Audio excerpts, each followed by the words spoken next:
നമസ്കാരം എല്ലാ പ്രേക്ഷകർക്കും 9 മണി വാർത്തകളിലേക്ക്. ആദ്യം നമുക്ക് ഇതുവരെയുള്ള പ്രധാനപ്പെട്ട വാർത്തകൾ വേഗം ചുരുക്കത്തിൽ പരിശോധിക്കാം.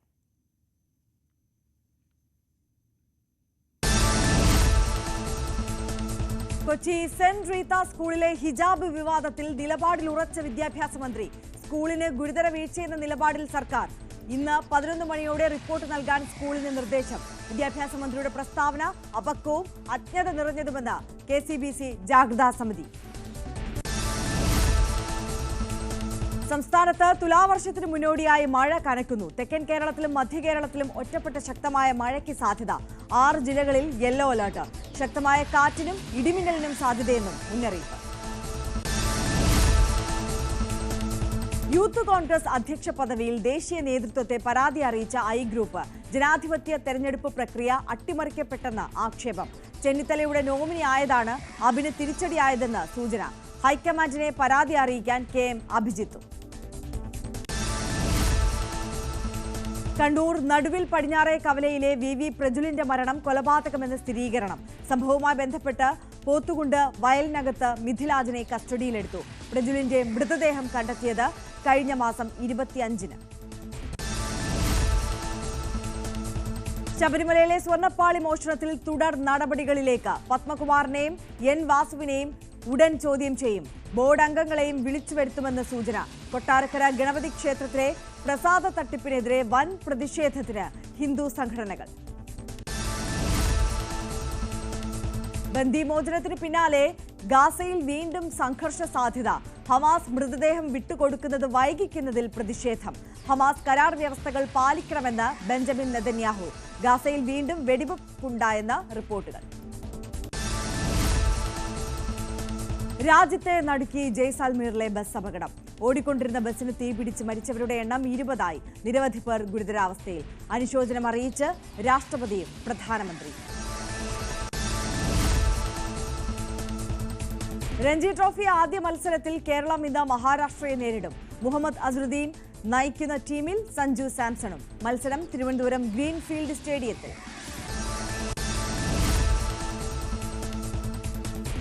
വിശദമായി നോക്കാം ഓരോ വാർത്തകളും. എറണാകുളം പള്ളുരുത്തിയിലെ ഹിജാബ് വിവാദത്തിൽ നിലപാട് മന്ത്രി V ശിവൻകുട്ടി News 18നോട് വ്യക്തമാക്കിയിരിക്കുകയാണ്. കുട്ടിക്ക് നിർബന്ധമുണ്ടെങ്കിൽ യൂണിഫോമിന് ചേരുന്ന തരത്തിലുള്ള ശിരോവസ്ത്രം ധരിക്കാൻ അനുവദിക്കാമെന്ന് മന്ത്രി News 18നോട് പറഞ്ഞിരിക്കുകയാണ്. അനുവദിക്കണമെന്ന് മന്ത്രി News 18നോട് പറഞ്ഞിരിക്കുകയാണ്. കുട്ടിക്കോ രക്ഷകർത്താക്കൾക്കോ പ്രശ്നമില്ലെങ്കിൽ വിവാദം അവസാനിപ്പിക്കണമെന്നായിരുന്നു മന്ത്രിയുടെ നിർദ്ദേശം. സർക്കാരിന് പിടിവാശിയില്ല. കടുത്ത നടപടിയിലേക്ക് സർക്കാർ കടന്നിട്ടുമില്ല. വർഗീയമായി വിഷയം ഉപയോഗിക്കുന്നത് കൊണ്ടാണ് സർക്കാർ ഇടപെട്ടതെന്നും മന്ത്രി News 18നോട് പറഞ്ഞു. ആദ്യം അദ്ദേഹത്തിന്റെ വാക്കുകളിൽ. ഈ ഹിജാബ് വിഷയം വീണ്ടും ഇന്നലെ വൈകുന്നേരത്തോടുകൂടി വാർത്തകൾ ഇന്നലെ ഏകദേശം തീർന്നുവെന്ന് അവസാനിച്ചുവെന്ന് എല്ലാവരും പറഞ്ഞ വിഷയമാണ്. പക്ഷേ അങ്ങനെ കൃത്യമായ ഒരു അച്ചടക്ക ലംഘനം, കൃത്യവിലോപം സ്കൂളിന്റെ ഭാഗത്തുണ്ടായെന്ന് വിദ്യാഭ്യാസ മന്ത്രി വാർത്താക്കുറിപ്പിലൂടെ വ്യക്തമാക്കി. ഏത് സാഹചര്യത്തിലാണ് അങ്ങ് കഴിഞ്ഞ ദിവസം സ്വീകരിച്ച നിലപാട് മാറി ഇന്നലെ വൈകിട്ടൊരു വാർത്താക്കുറിപ്പിലൂടെ പുതിയൊരു നിലപാടിലേക്ക് പോയി? എൻ്റെ നിലപാടിലൊന്നും ഒരു മാറ്റമില്ല. ഗവൺമെന്റ് നിലപാടിലൊരു മാറ്റമില്ല. ഇപ്പം ഗവൺമെന്റ് നിലപാട് മറ്റു പല സംസ്ഥാനങ്ങളുടെ നിലപാടിനേക്കാൾ വ്യത്യസ്തമാണ്. ഇഷ്ടമുള്ള വസ്ത്രം ധരിക്കാം, ഇഷ്ടമുള്ള ഭക്ഷണം കഴിക്കാം, അങ്ങനെയൊക്കെയുള്ള സ്വാതന്ത്ര്യം കേരളത്തിൽ പരിപൂർണമായിട്ടുണ്ട്. പക്ഷേ ഒരു സ്കൂളാകുമ്പോൾ സ്കൂളിൻ്റെ അച്ചടക്കം പാലിച്ചിരിക്കേണ്ടതായിട്ടുണ്ട്. ആ സ്കൂളിന് ഒരു യൂണിഫോം തീരുമാനിക്കുന്നതിൻ്റെ കാര്യത്തിൽ സ്കൂൾ മാനേജ്മെൻറ്റിന് ചില അധികാരങ്ങളുണ്ട്. പക്ഷേ അധികാരങ്ങൾ കുട്ടികളുടെ അവകാശത്തെ നിഷേധിക്കാൻ വേണ്ടി പാടില്ല. ഇത് തന്നെയാണ് എൻ്റെയും ഗവൺമെൻറ് നിലപാട്. ഈ പള്ളുരുത്തി സെന്റ് റീത്താസ് പബ്ലിക് സ്കൂളിൽ ശിരോവസ്ത്രം ധരിക്കുന്നതുമായിട്ട് ബന്ധപ്പെട്ടാണല്ലോ പ്രശ്നം ഉണ്ടായത്. ആ പ്രശ്നം ഉണ്ടായപ്പോൾ ബന്ധപ്പെട്ടവരുടെ ഒരു പരാതി വിദ്യാഭ്യാസ ഡെപ്യൂട്ടി ഡയറക്ടർ അന്വേഷണം നടത്തിയ അവസരത്തിൽ സ്കൂൾ മാനേജ്മെന്റ് എടുത്ത നടപടി ശരിയല്ല എന്നുള്ള നിലയിൽ രേഖാമൂലം മറുപടി ലഭിച്ചിട്ടുണ്ട്. അപ്പോൾ അതിന് മറുപടി ലഭിച്ചതിൻ്റെ അടിസ്ഥാനത്തിൽ മാനേജ്മെന്റിന് ഒരു കത്ത് വിദ്യാഭ്യാസ ഡെപ്യൂട്ടി ഡയറക്ടർ നൽകിയിട്ടുണ്ട്. ഗവൺമെന്റ് കൊടുത്തിട്ടുള്ള ഡയറക്ഷൻ പ്രശ്നം ശാന്തമായ രീതിയിൽ ഇരു കൂട്ടർക്കും ബോധ്യപ്പെടുന്ന രൂപത്തിൽ വഷളാവാതെ പരിഹാരം കാണണമെന്നുള്ളതാണ് ഗവൺമെന്റ് കൊടുത്തിട്ടുള്ള ഡയറക്ഷൻ. അപ്പോൾ മാനേജ്മെന്റിന് ഡെപ്യൂട്ടി ഡയറക്ടർ കൊടുത്തിട്ടുള്ള നിർദ്ദേശം എന്ന് പറഞ്ഞാൽ ഇത് ശിരോവസ്ത്രം ധരിക്കുന്നതുമായിട്ട് ബന്ധപ്പെട്ടാണല്ലോ പ്രശ്നം ഉണ്ടായത്. അപ്പോൾ ഒരു കുട്ടി അങ്ങനെ വന്ന് പരാതി നൽകി അവർ പിൻവലിച്ചു. ശരി തന്നെയാണ്. പക്ഷേ ആ കുട്ടിക്ക് നിർബന്ധമുണ്ടെങ്കിൽ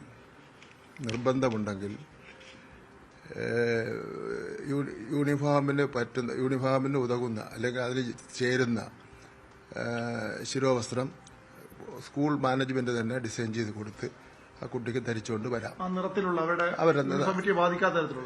അവരുടെ യൂണിഫോമിനെ ബാധിക്കാത്ത രൂപത്തിൽ കൊടുക്കാം. അപ്പോൾ വിശ്വാസം നഷ്ടപ്പെടില്ല, വിശ്വാസത്തിന് കളങ്കം ഉണ്ടാവില്ല. യൂണിഫോമിന്റെ കാര്യത്തിലും ഒരു തീരുമാനം ഉണ്ടാവും. അതാണ് നമ്മൾ കൊടുത്തിട്ടുള്ള നിർദ്ദേശം. അതല്ല ഇനിയിപ്പോൾ ആ കുട്ടിക്ക് ഇനിയിപ്പോൾ പത്രങ്ങൾ ഞാൻ വായിച്ച് മനസ്സിലാക്കിയത്തോളം കുട്ടിയുടെ രക്ഷകർത്താക്കൾക്ക് ഇപ്പം പ്രശ്നമില്ല എന്ന് പറയാം. പ്രശ്നമല്ല ഇവിടെ വെച്ച് അവസാനിപ്പിക്കട്ടെ പ്രശ്നം. അത് കൂടുതൽ ചർച്ച ചെയ്ത് വഷളാക്കി മുന്നോട്ട് കൊണ്ടുപോകേണ്ട ഒരു കാര്യവും ഗവൺമെന്റിനെ സംബന്ധിച്ചിടത്തോളം ഗവൺമെന്റിൽ പിടിവാശിയൊന്നുമില്ല. ഗവൺമെന്റിന് പിടിവാശിയില്ല. ഗവൺമെന്റിന് വിദ്യാഭ്യാസ അവകാശ നിയമങ്ങളും ഇന്ത്യൻ ഭരണഘടനയിൽ കുട്ടികൾക്ക് വേണ്ടി പറയുന്ന കാര്യങ്ങളും ദേശീയ വിദ്യാഭ്യാസ നയത്തിൽ പറയുന്ന കാര്യങ്ങളും അത് ഏത് സാഹചര്യത്തിലാണ് നടപ്പിലാക്കിയാലേ മതിയാവും. ആ കാര്യത്തെ ആരും വെല്ലുവിളിക്കാൻ വേണ്ടി വരേണ്ട കാര്യമില്ല. ഈ പ്രതിപക്ഷം പറയുന്നില്ലേ, അവിടുത്തെ MP ഹൈബി ഒക്കെ ഇടപെട്ടിട്ട് പ്രശ്നം അവസാനിച്ചു. അവർ യൂണിഫോം ധരിക്കാമെന്നും പറഞ്ഞു, ഇത് വേണ്ടാന്നും പറഞ്ഞു. പിന്നീട് മന്ത്രി പറഞ്ഞതാണ് പ്രകോപനങ്ങൾക്ക് വീണ്ടും കാരണമാകുന്നതെന്നാണ് അവർ പറയുന്നത്. ഈ ഹൈബി ഈഡൻ അടുത്ത പാർലമെന്റ് മെമ്പർ എന്നുള്ളതിൽ ചെന്ന് ഒരു ഒത്തുതീർപ്പുണ്ടാക്കുന്നതിന് വേണ്ടി ശ്രമിച്ച നല്ല കാര്യം തന്നെയാണ്. DCCയുടെ കോൺഗ്രസിന്റെ പ്രസിഡന്റും കൂടെ ഉണ്ടായിരുന്നു. പിന്നെ എനിക്കറിയില്ല അങ്ങനെ ഒരു സംഭവം അവിടെ ഉണ്ടായിട്ടുണ്ടോ എന്നുള്ളത് അറിയില്ല. ഞാൻ പറഞ്ഞത് പിന്നെ വിദ്യാഭ്യാസ വകുപ്പിന്റെ കാര്യമാണ് ഞാൻ പറഞ്ഞത്. പിന്നെ വിദ്യാഭ്യാസ വകുപ്പിന് അഭിപ്രായം പറയാൻ കഴിയുന്ന കാര്യമാണല്ലോ ഞങ്ങൾ രേഖപ്പെടുത്തിയത്. അപ്പോൾ വിദ്യാഭ്യാസ വകുപ്പിന്റെ ഔദ്യോഗികമായ കാര്യങ്ങൾ പിന്നെ പാർലമെന്റ് മെമ്പർക്ക് പറയാൻ വേണ്ടി പറ്റില്ലല്ലോ. എന്നതുകൊണ്ട് പാർലമെന്റ് മെമ്പർ പോയി ചർച്ച നടത്തിയത് തെറ്റാണെന്ന് ഞാൻ പറയുന്നില്ല. അടുത്ത ജനപ്രതിനിധി എന്നുള്ളതിൽ ചർച്ച ചെയ്ത് പരിഹാരം കാണുന്നതിന് വേണ്ടി പരിശ്രമിക്കാം. പക്ഷെ പരിശ്രമിക്കുമ്പോൾ ഒന്ന് വിദ്യാഭ്യാസ മന്ത്രിയുമായിട്ടോ വിദ്യാഭ്യാസ ഡയറക്ടറുമായിട്ടോ അവിടുത്തെ ജില്ലയിലെ ചുമതലയുള്ള മന്ത്രിമാരുമായിട്ടോ ഒക്കെ ഒന്ന് ചർച്ച ചെയ്യണമായിരുന്നു. എങ്കിൽ പിന്നെ ഒരു ആശയക്കുഴപ്പം ഉണ്ടാവില്ലായിരുന്നു. അതിനുമുമ്പ് നമ്മൾ നടപടി ഇവിടെ ഒരു റിപ്പോർട്ട് ആവശ്യപ്പെട്ട് കഴിഞ്ഞു, അതുകൊണ്ടാണ് മുന്നോട്ട് പോയത്. റിപ്പോർട്ട് ആവശ്യപ്പെട്ടു. അത് കാരണം ഒരു പരാതി കിട്ടിയാൽ റിപ്പോർട്ട് ആവശ്യപ്പെടും. അതിനെ വേറെ രൂപത്തിലൊന്നും വ്യാഖ്യാനിക്കേണ്ട ഒരു കാര്യവുമില്ല. പിന്നെ റിപ്പോർട്ട് ഇനി ഒന്നുകൂടെ വിശദമായി ചർച്ച ചെയ്ത് കാര്യങ്ങളായിട്ട് മുന്നോട്ട് പോകും. ഈ വിദ്യാഭ്യാസ അവകാശ നിയമത്തിന്റെ കാര്യത്തിലൊന്നും ഒരു വിട്ടുവീഴ്ചയും ചെയ്യുന്ന കാര്യമില്ല. BJP പറയുന്നത് ഈ മുസ്ലിം മതമൗലിക സംഘടനകളുടെ ഭീഷണിക്ക് വഴങ്ങി മന്ത്രി നിലപാട് മാറ്റുകയായിരുന്നതാണ്. അതിനെന്താണ് മറുപടി? അതൊന്നും ആരും വിശ്വസിക്കാൻ വേണ്ടി പോകുന്നില്ല. അത് അവരുടെ അഭിപ്രായമാണ്. ഈ സ്കൂളുകളിലെ ചെറിയ വിഷയം പോലും ഇത്തരത്തിൽ വർഗീയമായി ഉപയോഗിക്കപ്പെടുന്നത് ഒരു ആശങ്ക ഉണ്ടാക്കുന്നുണ്ട്. ഇതാദ്യമല്ല, പല വിഷയങ്ങളും. ഇത് ഞാൻ മന്ത്രിയായ ശേഷം ഇതേപോലെ ഒരു 100 പ്രശ്നങ്ങൾ ഉണ്ടായിട്ടുണ്ട്. ആ പ്രശ്നമൊക്കെ തന്നെ പിന്നെ പടർന്നു പിടിക്കാതെ പരിഹാരം കാണുന്നതിന് വേണ്ടി പരിശ്രമമാണ് നടത്തിയിട്ടുള്ളത്. ഇവിടെ അത് തന്നെയാണ് എടുത്തിട്ടുള്ളത്. ഇത് ബോധപൂർവ ശ്രമങ്ങൾ തുടർച്ചയായി ഉണ്ടാകുന്നുണ്ട്. അല്ല, ഇത് എങ്ങനെയാണ് ഇത്രയും ദിവസമില്ലാതെ നിലയിൽ ഇപ്പോൾ ഒരു നിലപാട് രക്ഷകർത്താക്കൾ എടുക്കുക, പിന്നെ രക്ഷകർത്താക്കൾ മാറുക, പിന്നെ ഒത്തുതീർപ്പിന് വേണ്ടി DCC പ്രസിഡന്റും IB ഈഡനോട് വരിക, അവിടുത്തെ പിന്നെ മാനേജ്മെന്റ് ഒരു പ്രസ്താവന നടത്തുക. ഈ കാര്യങ്ങളൊക്കെ എങ്ങനെ ഉണ്ടായെന്ന് ഞങ്ങൾക്കറിയില്ല. നമുക്ക് ഈ കാര്യത്തിൽ ഒരു പിടിവാശിയില്ല. അവിടെ ശാന്തമായ അന്തരീക്ഷത്തിൽ സ്കൂള് നടന്നു പോകണമെന്നുള്ള കാര്യം മാത്രമേ ഉള്ളൂ. അനാവശ്യമായി കുട്ടികളുടെ അവകാശത്തിൽ ഇടപെടാൻ വേണ്ടി പറ്റിയില്ല. പക്ഷെ ഇത്രയേ ഉള്ളൂ, ഒരു പരാതി വന്നപ്പോൾ അവിടെ കുട്ടിയുടെ അവകാശ ലംഘനം ഉണ്ടായപ്പോൾ റിപ്പോർട്ട് തേടി, അത്ര മാത്രമേ ഉള്ളൂ. അവർക്ക് അത് പരാതി ഇല്ലെങ്കിൽ സർക്കാർ ഇത് മുന്നോട്ട് പോകാൻ താല്പര്യമില്ല. ഇതൊരു അവകാശ ലംഘനത്തിന്റെ പ്രശ്നം മാത്രമല്ല, കൂടുതൽ മറ്റു പ്രദേശത്തിൽ കൂടി പടർന്ന് പിടിച്ച് കൂടുതൽ വഷളാവാൻ സാധ്യതയുള്ള ഒരു ഇഷ്യൂ ആയതുകൊണ്ട് ഇടപെട്ടെന്ന് മാത്രമേ ഉള്ളൂ. ഇനി അവർക്ക് പരാതി ഇല്ലെങ്കിൽ അവിടെ അവസാനിപ്പിക്കാം. അവർക്ക് പരാതി ഇല്ലെങ്കിൽ അവിടെ അവസാനിപ്പിക്കാം. മേലിൽ ഇത്തരം കാര്യങ്ങൾ അവർ ആവർത്തിക്കാൻ പാടില്ല. അതിന് വളരെ കൃത്യമായ നിലപാട് തന്നെയാണ് വിദ്യാഭ്യാസ മന്ത്രി വി ശിവൻകുട്ടിയുടെ ഭാഗത്തുനിന്നുണ്ടാകുന്നത്. സ്വാഭാവികമായും ഒരു വിദ്യാർത്ഥിയുടെ അവകാശം, അത് മതപരമായ സ്വാതന്ത്ര്യം, അതുപോലെ തന്നെ വിദ്യാഭ്യാസ അവകാശ നിയമത്തിൽ ലംഘനമൊക്കെ ഉണ്ടായപ്പോൾ സർക്കാർ സ്വാഭാവികമായി ഇടപെട്ട് റിപ്പോർട്ട് തേടി. പക്ഷേ അവർക്ക് പരാതിയില്ലെങ്കിൽ ആ വിഷയം അവസാനിപ്പിക്കാം. ഇത്തരം പ്രശ്നങ്ങൾ വർഗീയമായി മുന്നോട്ട് കൊണ്ടുപോകുന്നത് തടയണം തന്നെയാണ് മന്ത്രി പറയുന്നത്. ഏതായാലും ഇതോടുകൂടി വിവാദം അവസാനിപ്പിക്കുന്ന പ്രതീക്ഷ കൂടിയാണ് അദ്ദേഹം മുന്നോട്ട് വയ്ക്കുന്നത്. വി അരുൺ തന്നെ നമുക്കൊപ്പം കൂടുതൽ വിശദാംശങ്ങളുമായി ചേരുകയാണ്. അരുൺ, ഇപ്പോൾ അരുൺ സൂചിപ്പിച്ചതുപോലെ തന്നെ ഈ റിപ്പോർട്ടിൽ മന്ത്രി നിലപാട് വ്യക്തമാക്കി കഴിഞ്ഞിരിക്കുകയാണ്. അദ്ദേഹം പറയുന്നത് സർക്കാരിന് ഈ വിഷയത്തിൽ ഒരു പിടിവാശിയുമില്ല. പക്ഷേ അദ്ദേഹം അടിവരയിട്ട് പറയുന്നുണ്ട്, ഒരു മാനേജ്മെന്റിന്റെ അല്ലെങ്കിൽ ഒരു സ്ഥാപനത്തിന്റെ നിയമാവലിക്ക് മുകളിലാണ് ഒരു വ്യക്തിയെ സംബന്ധിച്ച് ആ വ്യക്തിയുടെ വ്യക്തി സ്വാതന്ത്ര്യം എന്ന് പറയുന്നത്. ആ കുട്ടിക്കോ പേരൻസിനോ നിർബന്ധമാണ് ഹിജാബ് ധരിച്ച് എത്തണമെന്നുണ്ടെങ്കിൽ ആ കുട്ടി അങ്ങനെ തന്നെ വരും. അങ്ങനെ അനുവദിക്കുന്നില്ല എന്നുണ്ടെങ്കിൽ സ്കൂളിനെതിരെ ശക്തമായ നടപടി സ്വീകരിക്കും എന്നത് തന്നെയല്ലേ അദ്ദേഹം വ്യക്തമാക്കിയത്. മാത്രമല്ല, ഈ വിഷയത്തിന്റെ പേരിൽ ഏതെങ്കിലും ഘട്ടങ്ങളിൽ ആ കുട്ടിയുടെ വിദ്യാഭ്യാസത്തിന് ലംഘനം നടത്തിയിട്ടുണ്ട് സ്കൂൾ അധികൃതരെങ്കിൽ റിപ്പോർട്ട് വന്ന ശേഷം അതിലും ശക്തമായ നടപടി ഉണ്ടാകും എന്നത് അല്ലേ? ആര്യ, രണ്ട് കാര്യങ്ങളാണ്. ഒന്ന്, ആ സ്കൂളിന്റെ ഭാഗത്തുണ്ടായത് നടപടിക്രമങ്ങളുടെ ലംഘനം തന്നെയാണ്. കുട്ടിയുടെ മൗലികാവകാശം, അതിനപ്പുറത്തേക്ക് വിദ്യാഭ്യാസ അവകാശ നിയമം, രണ്ട് കാര്യങ്ങളുടെ ലംഘനവും അവിടെ ഉണ്ടായിട്ടുണ്ട്. ആ കുട്ടിക്ക് ഇനിയും ഹിജാബ് ധരിച്ച് സ്കൂളിൽ പോകണമെന്ന് നിർബന്ധമുണ്ട്. കുട്ടിക്കും രക്ഷിതാക്കൾക്ക് നിർബന്ധമുണ്ടെങ്കിൽ അത് ആ മാനേജ്മെന്റ് അനുവദിച്ചേ മതിയാകും. ഇതൊന്നും സർക്കാരിന്റെ പിടിവാശിയല്ല. ദേശീയ കേന്ദ്ര വിദ്യാഭ്യാസ അവകാശ നിയമം പറയുന്നതാണ്. അതിനനുസരിച്ചാണ് താൻ നടപടിയെടുത്തത്. സ്വാഭാവിക നടപടിയെടുക്കുകയല്ല, ഒരു വിവാദം വന്ന് പരാതി വന്നപ്പോൾ റിപ്പോർട്ട് തേടി. ആ റിപ്പോർട്ട് അടിസ്ഥാനത്തിൽ വാർത്താക്കുറിപ്പ് ഇറക്കുകയായിരുന്നു. അതിനപ്പുറത്തേക്ക് സർക്കാരിന് പിടിവാശിയില്ല. ഇനി ഈ കുടുംബത്തിന് ഇപ്പോൾ ഒത്തുതീർപ്പിന്റെ ഭാഗമായി അവർക്ക് ഇനി ഹിജാബ് ധരിക്കേണ്ട എന്നാണ് നിലപാടെങ്കിൽ സർക്കാർ അതിനും തയ്യാറാണ്. സർക്കാർ അക്കാര്യത്തിൽ ഒരു പിടിവാശിയുമില്ല. ഇതുവരെ കടുത്ത നടപടി സ്വീകരിച്ചിട്ടുമില്ല. സ്വാഭാവികമായ ഒരു പരാതി വരുമ്പോൾ സ്വാഭാവികമായ അന്വേഷണം ഉണ്ടാകും. ആ അന്വേഷണ ഭാഗമായി റിപ്പോർട്ട് ലഭിച്ചു. ആ കാര്യം മാത്രമാണ് മാധ്യമങ്ങൾക്കെതിരെ ആവശ്യപ്പെട്ടപ്പോൾ ആ കാര്യം മാത്രമാണ് ഇന്നലെ പ്രസിദ്ധപ്പെടുത്തിയത്. അവിടെ വിവാദം ആളിക്കത്തിക്കാനുള്ള ശ്രമമല്ല നടന്നത്. തന്റെ കാലത്ത് ഇതിനു മുമ്പും ഇത്തരം വിഷയങ്ങൾ ഉണ്ടായിട്ടുണ്ട്. അവിടെയെല്ലാം ഈ വർഗീയമായും ജാതീയമായും ഉപയോഗിക്കാൻ ശ്രമിക്കുമ്പോൾ അത് അവസാനിപ്പിക്കാനാണ് താൻ ശ്രമിച്ചിട്ടുള്ളത്. അത് തന്നെയാണ് ഇവിടെ ഉണ്ടായെന്ന് മന്ത്രി പറയുന്നു. ഒരു കടുത്ത നടപടിയിലേക്ക് ഇതുവരെയും പോയിട്ടില്ല. മാനേജ്മെന്റ് ചെയ്ത് തെറ്റ് തന്നെയാണ്. ആ നിലപാടിൽ മന്ത്രി പിന്നോട്ട് പോകുന്നില്ല. മാനേജ്മെന്റ് അങ്ങനെ ചെയ്യാൻ പാടില്ലായിരുന്നുവെന്ന് ഇന്നലെ അതിന്റെ വാർത്താക്കുറിപ്പിലെ പരാമർശം അദ്ദേഹം ആവർത്തിക്കുകയാണ്. പക്ഷേ അതിനപ്പുറത്തേക്ക് ഈ വിഷയത്തിൽ ഏതെങ്കിലും തരത്തിലുള്ള ഇടപെടൽ കുടുംബത്തിന് വേണ്ടെങ്കിൽ, കുടുംബത്തിന് ഹിജാബ് ധരിക്കേണ്ട, സ്കൂൾ യൂണിഫോം, സ്കൂൾ അധികൃതർ പറയുന്നത് പോലെ യൂണിഫോം ധരിച്ച് തന്നെയാണ് വരാൻ താല്പര്യമെങ്കിൽ അത് ആകാം. അതിന് സർക്കാർ ഇടപെടില്ല. അവിടെ നടപടി ഉണ്ടാകാനും പോകുന്നില്ല.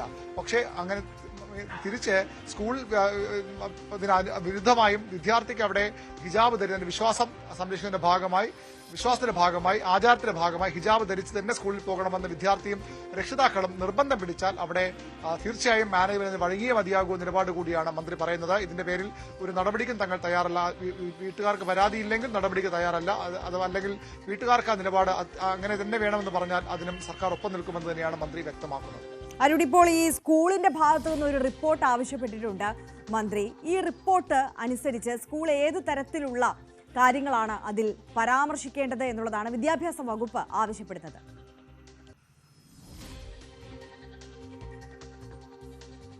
ഏത് സാഹചര്യത്തിലാണ് ഇങ്ങനെ ഒരു കുട്ടിയുടെ അവകാശം, മൗലികാവകാശവും ദേശീയ വിദ്യാഭ്യാസ നിയമത്തിന്റെ ലംഘനവും ഉണ്ടായത്? ഒരു കുട്ടിക്ക് അവരുടെ വിശ്വാസത്തിന്റെ ഭാഗമായി സ്കൂളിൽ വസ്ത്രം ധരിച്ചെത്താൻ കഴിയും. അത് സ്കൂളിലെ യൂണിഫോം കോഡിന് വിരുദ്ധമാണെങ്കിൽ പോലും അവർക്ക് അത്തരം ഒരു അവകാശം വിദ്യാഭ്യാസ നിയമം നൽകുന്നുണ്ട്. അതെങ്ങനെ ലംഘിച്ചു, അതെങ്ങനെ അവകാശം നിഷേധിച്ചു എന്ന ചോദ്യമാണ് പ്രധാനമായും വിദ്യാഭ്യാസ വകുപ്പ് മാനേജ്മെന്റിനോട് ചോദിച്ചിട്ടുള്ളത്. അവിടെ ഇവർക്ക് പരാതിയില്ല, അതുകൊണ്ട് തന്നെ വിവാദം അവസാനിച്ചത് മറുപടിയാണ് മാനേജ്മെന്റ് നൽകുന്നതെങ്കിൽ സ്വാഭാവികമായും സർക്കാരും മുന്നോട്ട് പോകില്ല. അതിനു പകരം ഈ നേരത്തെ സൂചിപ്പിച്ച പോലെ വിദ്യാർത്ഥിയും രക്ഷിതാക്കളും ഹിജാബ് ധരിച്ച് തന്നെ കുട്ടിക്ക് സ്കൂളിൽ വരണമെന്ന് നിലപാടെടുത്താൽ അതിന് അനുസരിച്ച് മാനേജ്മെന്റ് വഴങ്ങേണ്ടി വരുമെന്ന നിർദ്ദേശം സർക്കാർ നൽകും. അതിനപ്പുറത്തേക്കൊരു നടപടിയിലേക്കൊന്നും ഈ ഘട്ടത്തിൽ സർക്കാർ പോകില്ല. വിദ്യാഭ്യാസ വകുപ്പിന് കുടുംബത്തിന്റെ കൂടി താല്പര്യപ്രകാരം ഉള്ള നടപടി മാത്രമേ സർക്കാരിന്റെ ഭാഗത്തും വിദ്യാഭ്യാസ വകുപ്പിന്റെ ഭാഗത്തും ഇനി ഉണ്ടാവുകയുള്ളൂ. അവരുടെ മറുപടി എന്നതനുസരിച്ചായിരിക്കും ഇതിന്റെ കൂടുതൽ കാര്യങ്ങൾ. യെസ്, തീർച്ചയായും. വി അരുണാണ് വിശദാംശങ്ങളുമായി നമുക്കൊപ്പം ചേർത്തത്. അതേസമയം തന്നെ ഈ സ്കൂൾ നിയമാവലി അനുസരിക്കാൻ എല്ലാവരും ബാധ്യസ്ഥരാണെന്ന നിലപാടിൽ ഉറച്ചു നിൽക്കുകയാണ് സ്കൂൾ അധികൃതരും PTA-യും. സ്കൂളിന്റെ യൂണിഫോമും അനുസരിച്ച് കുട്ടിക്ക് സ്കൂളിൽ പഠനം തുടരാം. കുട്ടിയുടെ അവകാശത്തിന് മുകളിലാണ് സ്കൂളിന്റെ അവകാശം. കുട്ടിയുടെ കുടുംബത്തിന്റെ നിർബന്ധത്തിന് പിന്നിൽ മറ്റാരൊക്കെയോ കളിക്കുന്നതായും ജോഷി കൈതവളപ്പിൽ ആരോപിച്ചു. അവകാശ ലംഘനമാണോ എന്നുള്ളത് പരിശോധിച്ചിട്ട് പറയേണ്ടി വരും. കാരണം നമുക്ക് 2018 ഒരു കോടതി വിധിയുണ്ട്. കുട്ടിയുടെ അവകാശ ലംഘനത്തെക്കാൾ ഇവിടെ സ്ഥാപനത്തിന്റെ ഒരു അവകാശം ഉണ്ടല്ലോ, അത് 2018 കൃത്യമായിട്ട് ഹൈക്കോടതി പറഞ്ഞിട്ടുണ്ട്. അപ്പൊ അതിന്റെ അടിസ്ഥാനത്തിലാണ് പരിശോധിക്കപ്പെടേണ്ടത്. നിലവിലെ നിലപാടിൽ ഇതുവരെ മാറ്റമൊന്നും വന്നിട്ടില്ലെന്നാണ് ഞാൻ മനസ്സിലാക്കുന്നത്. അങ്ങനെ ശിരോവസ്ത്രം ധരിപ്പിക്കില്ല. ഇവിടെ കഴിഞ്ഞ കാലങ്ങളിൽ എങ്ങനെയാണ് സ്കൂൾ പ്രവർത്തിച്ചത് അതുപോലെ തന്നെ പ്രവർത്തിപ്പിക്കാനാണ് ഞങ്ങളുടെ ആഗ്രഹം. ഇളവ് ചെയ്യേണ്ട കാര്യമില്ലല്ലോ. ഒരാളും പങ്കെടുത്തില്ല. ഞങ്ങൾ അറിഞ്ഞതുപോലുമില്ല MBA സമയ ചർച്ച. അറിയില്ല, ഞങ്ങൾക്ക് അതിനെക്കുറിച്ച് അറിയില്ല. ഞാൻ നിങ്ങൾ കാണിച്ച ആരോ ഒരു മീഡിയയിൽ കണ്ട ഒരു കുട്ടിയുടെ പിതാവ് പറയുന്നത് മാത്രമേ ഞങ്ങൾക്കറിയാവൂ. PTA പ്രസിഡന്റ് ജോഷി കൈതവളപ്പിലിന്റെ പ്രതികരണമാണ് നമ്മൾ കേട്ടത്. ഇന്ന് 11 മണിക്കകം നിർദ്ദേശങ്ങൾ നടപ്പാക്കി റിപ്പോർട്ട് നൽകാനാണ് സ്കൂൾ മാനേജ്മെന്റിന് കിട്ടിയ നിർദ്ദേശം. വിവാദത്തെ തുടർന്ന് 2 ദിവസം അവധിയായിരുന്ന സെന്റ് റീത്താസ് പബ്ലിക് സ്കൂള് ഇന്ന് തുറന്നു. ആരോഗ്യപരമായ കാരണങ്ങളാൽ പരാതി നൽകിയ കുട്ടി ഇന്ന് സ്കൂളിൽ എത്തില്ല എന്നതാണ് സാഹചര്യം. സാമൂഹിക മാധ്യമങ്ങളിൽ വന്ന വിദ്യാഭ്യാസ മന്ത്രിയുടെ പ്രസ്താവന അപക്വവും അജ്ഞത നിറഞ്ഞതുമാണെന്ന് KCBC ജാഗ്രതാ സമിതി വിമർശനം ഉന്നയിക്കുകയും ചെയ്തു. ഡാനി പോൾ കൊച്ചിയിൽ നിന്ന് നമുക്കൊപ്പം ചേരുകയാണ്. ഡാനി, ഇപ്പോൾ രാവിലെ ന്യൂസ് 18നോട് വിദ്യാഭ്യാസ മന്ത്രി സംസാരിക്കുകയുണ്ടായി. നിലപാടിൽ നിന്ന് വിദ്യാഭ്യാസ വകുപ്പോ മന്ത്രിയോ സർക്കാരോ പിന്നോട്ടില്ല എന്ന് പറയുന്നു. അതായത് ഒരു വ്യക്തി സ്വാതന്ത്ര്യമാണ് ഏത് മാനേജ്മെന്റിന്റെ താല്പര്യങ്ങൾക്കും നിയമാവലിക്കും മുകളിൽ പോകേണ്ടത് എന്ന് നയം വ്യക്തമാക്കുന്നു. പക്ഷെ അതേസമയം തന്നെ സ്കൂളും ഒരു വിട്ടുവീഴ്ചയ്ക്കും തയ്യാറാകുന്നില്ല, ഒരടി പോലും പിന്നോട്ട് പോകാൻ തയ്യാറല്ലെന്ന് ഇപ്പോൾ അല്പസമയം മുമ്പ് മാധ്യമങ്ങളെ കണ്ടപ്പോൾ PTA പ്രസിഡന്റ് നയം വ്യക്തമാക്കുകയും ചെയ്തു. അപ്പോൾ ഈ വിഷയം ഇനിയും ഇത്തരത്തിൽ വിവാദമായി തന്നെ തുടരും എന്നതല്ലേ ഈ ഘട്ടത്തിൽ നമുക്ക് മനസ്സിലാക്കാൻ കഴിയുന്നത്?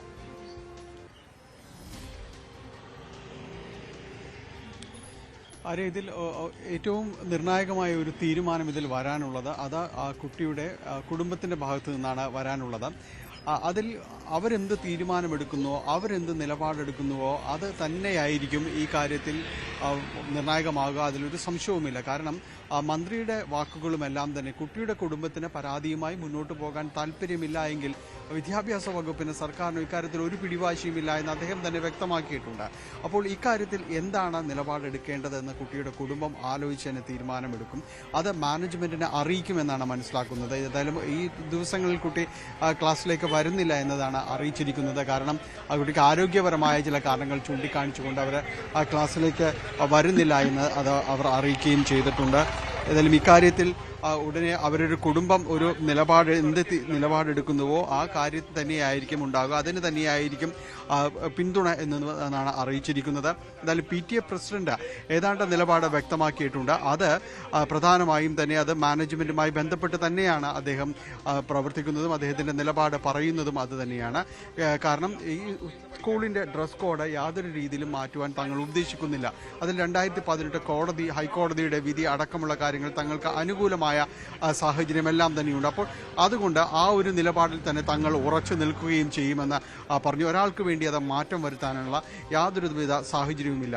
പിന്നീടുള്ളത് ഇക്കാര്യത്തിലുള്ള ഒരു കുടുംബത്തിന്റെ ഒരു പിടിവാശി എന്ന ആദ്യഘട്ടത്തിൽ ഉണ്ടായിരുന്നത് ചില ആളുകൾ ഈ കാര്യത്തിൽ ചില സംഘടനകളായി തന്നെ ചിലർ ഇടപെടുന്നു എന്ന ചില സൂചനകൾ തങ്ങൾക്ക് ലഭിച്ചിരുന്നു എന്ന് PTA പ്രസിഡന്റ് പറയുന്നുണ്ട്.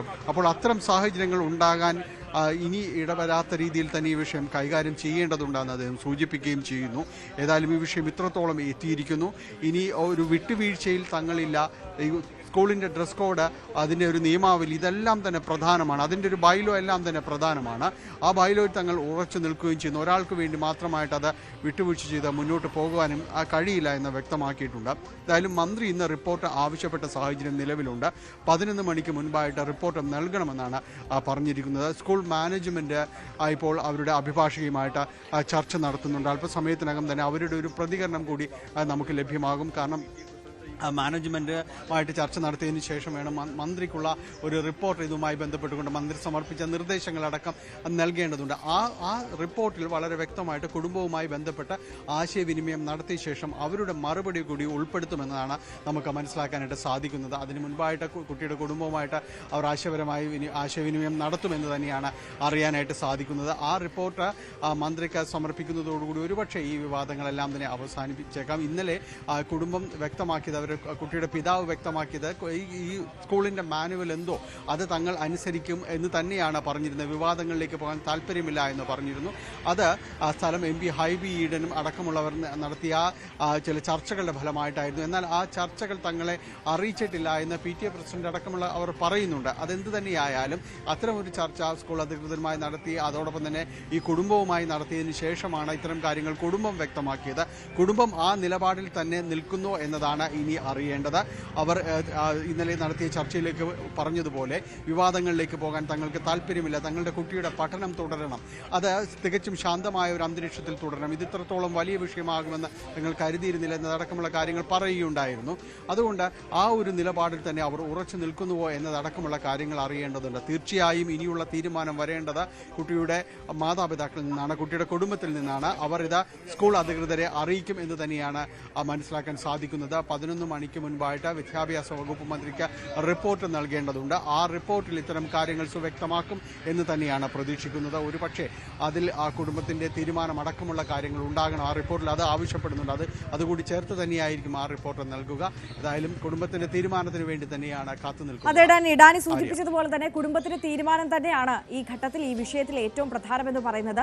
മന്ത്രി അടക്കം സൂചിപ്പിച്ച കാര്യവും അത് തന്നെയാണ്. കുടുംബമാണ് തീരുമാനമെടുക്കേണ്ടത്. ഹിജാബ് ധരിച്ചാണ് കുട്ടിക്ക് സ്കൂളിൽ എത്തേണ്ടത് എന്ന നിർബന്ധമുണ്ടെങ്കിൽ ആ തീരുമാനം അത് മാതാപിതാക്കൾക്കെടുക്കാം, കുട്ടിക്കെടുക്കാം. അതിനപ്പുറം ഈ മാനേജ്മെന്റിന്റെ നിയമാവലിയൊന്നും അവിടെ ബാധകമാകേണ്ട കാര്യമില്ല, പാലിക്കേണ്ട ആവശ്യമില്ല എന്നുള്ളത്. പക്ഷേ അതേസമയം തന്നെ ഇപ്പോൾ ക്രൈസ്തവ സംഘടനകളെല്ലാം മന്ത്രിക്കെതിരെ രൂക്ഷമായ വിമർശനവുമായി രംഗത്തേക്ക് എത്തുന്ന ഒരു സാഹചര്യം കൂടിയുണ്ടല്ലോ. KCBC അടക്കം ഈ മാനേജ്മെന്റിന്റെ നിയമാവലി പാലിക്കുക, അതിനപ്പുറം ഇത്തരത്തിൽ വ്യക്തി സ്വാതന്ത്ര്യം നടപ്പാക്കേണ്ടതില്ല, അല്ലെങ്കിൽ ഒരു കുട്ടിക്ക് മാത്രമായി അങ്ങനെ ഒരു ഇളവ് നൽകേണ്ടതില്ല എന്നുള്ള നിലപാടിൽ തന്നെയല്ലേ സ്വാഭാവികമായും അപ്പോൾ ക്രൈസ്തവ സംഘടനകൾ അടക്കം ഉറച്ചു നിൽക്കാൻ പോകുന്നത്.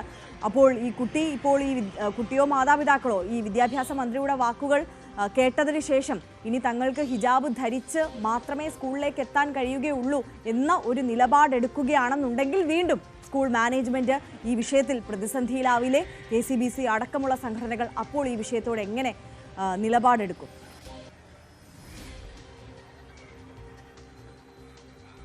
ഇതിൽ KCBC അടക്കമുള്ള സംഘടനകൾ, അതോടൊപ്പം തന്നെ ഈ ക്രൈസ്തവ സംഘടനകളെല്ലാം തന്നെ ഈ വിഷയത്തിൽ ഏതാണ്ട് ഒരേ നിലപാട് തന്നെയാണ് ഇതിൽ സ്വീകരിച്ചിട്ടുള്ളത്. കാരണം ഇതിൽ ഒരു കൈകടത്തൽ എന്ന രീതിയിലേക്ക് കാര്യങ്ങൾ വരരുത് എന്ന് തന്നെ അവർ ആഗ്രഹിക്കുകയും ചെയ്യുന്നുണ്ട്. കാരണം പ്രത്യേകിച്ച് മന്ത്രിയുടെ ഒരു പ്രസ്താവന വന്നതിന് ശേഷം ഈ കാര്യങ്ങൾ കുറച്ചുകൂടി കലുഷിതമായി എന്നൊരു നിരീക്ഷണം എല്ലാവരുടെ ഭാഗത്തുനിന്നുമുണ്ട്. പ്രത്യേകിച്ച് KCBC വിദ്യാഭ്യാസ commission secretary father Antony Arakkal പറഞ്ഞ കാര്യങ്ങൾ ഹൈക്കോടതിയുടെ പരിഗണനയിലുള്ളൊരു കേസിൽ വിദ്യാഭ്യാസ മന്ത്രി നടത്തിയ പരാമർശങ്ങൾ അപക്വവും നിയമ സംവിധാനങ്ങൾക്ക് വിരുദ്ധവുമാണെന്നാണ് അദ്ദേഹം പറഞ്ഞിരിക്കുന്നത്.